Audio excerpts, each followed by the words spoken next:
How to reconcile faster using internal shifts. Hey guys, it's Emily from emlovz.com, where we help men in long-term relationships and marriages not only reconcile, but also create thriving, resilient relationships. If you're new here, don't forget to hit that subscribe button and click the bell to get notified when we post new videos every week. I get a lot of questions from people asking, do I have hope if my partner wants a divorce? Is it too late? Is it worth saving my relationship? In this video, I'll show you how internal shifts can speed up your reconciliation process. The biggest mistake you want to avoid is giving up too early on your relationship, on your partner, and on the incredible potential of your life together. Many people give up prematurely, missing out on what could have been. This video will help you prevent that and reveal a secret my clients know that accelerates their reconciliation process. First, let's understand a crucial concept: perfect process versus perfect product. Many think they need to become the perfect product, showing their partner they've already changed and are perfect. This can manifest actively, stoically, or passively, and it usually pushes your partner further away. For example, actively getting angry at your partner for not recognizing your changes, stoically justifying your actions, or passively thinking they'll miss you if you walk away. These tactics create more distance and destroy safety in the relationship. Imagine working for a boss who thinks they're perfect. If you try to point out their flaws, they get angry, justify their actions, or dismiss you. You'd feel unsafe and demotivated, right? The same happens in relationships when you try to prove you're perfect. So,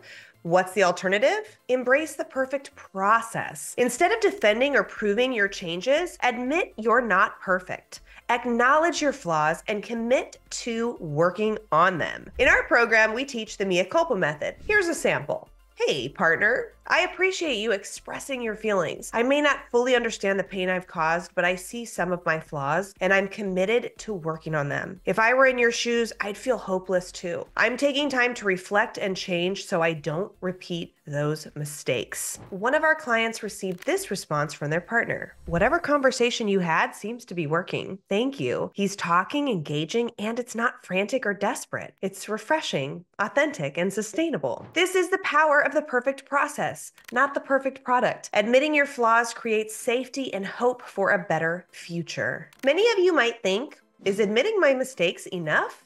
No. It's just the start. You need to recognize and shift from a victim mindset. Your paradigms shape your reality. If you believe your situation is unique and hopeless, you'll feel demotivated and act accordingly, reinforcing the negative outcome. For instance, one commenter believed saving a marriage while living apart was impossible, yet we've proven it's possible with the right skills. Another saw stonewalling as a character flaw in their partner. In reality, stonewalling often results from destroyed safety. Recognizing this can change your approach and improve the relationship. To develop an antithetic filter, your internal spidey sense to catch negative patterns, you need effort and awareness. Raise your lowest standards. Be conscious of short-term gratification versus long-term consequences, and regularly audit your thoughts and behaviors. For example, if your goal is to be a top performer, raise your standards so anything less triggers your antithetic filter. This makes it easier to catch and correct negative patterns. Developing this filter isn't easy. It's a skill that requires consistent effort. Seek external feedback to spot blind spots and stay accountable. Remember, just because something feels right doesn't mean it is. Without an antithetic filter, nothing else can happen. Start recognizing your issues, shift your mindset, and plant seeds of change. If you want to go deeper and learn all the necessary steps to rebuild your relationship, join me over at emlovz.com. I'll show you the process our clients use to transform their relationships from the ground up. The link is below. Thanks for watching, guys. Don't forget to like, subscribe, and share this video. I'll see you in the next one.